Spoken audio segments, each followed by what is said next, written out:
कोर्टानं विशाळगड इथली कोर्टात कारवाई थांबवण्याचे आदेश दिलेले आहेत. मात्र त्यांचं घर तोडलं गेलं आहे. त्या पाटील मॅडम या ठिकाणी आहेत.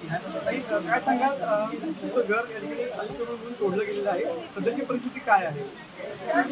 मी आता इथे वारा पाऊस बोलूक होतो तर मी माझ्या कुटुंबाला माझ्या सासूला या पावसात घेऊन कुठे जाऊ? हे माझ्या हातात गरज तोडले गेले. माझा जो जिथे मी कमवून खात होते तेच माझे राहिलेले नाही, तर मी माझ्या कुटुंबाला काय घालून मी काय करू? तर शासनाने याची दखल घेऊन मला माझ्या घराची भरपाई माझ्या योग्य त्या ठिकाणी पुनर्वसन करा, एवढेच माझे शासनाचं मला.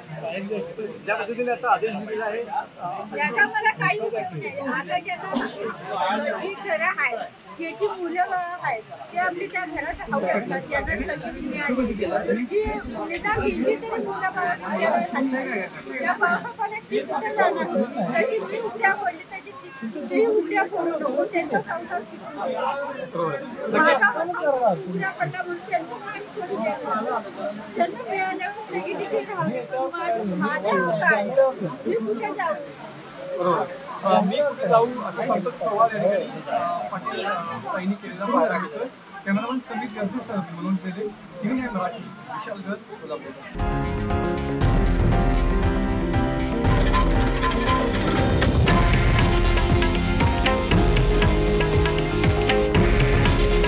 हे आहे देशातील नंबर 1 न्यूज नेटवर्क आणि आपण पाहत आहात TV9 मराठी.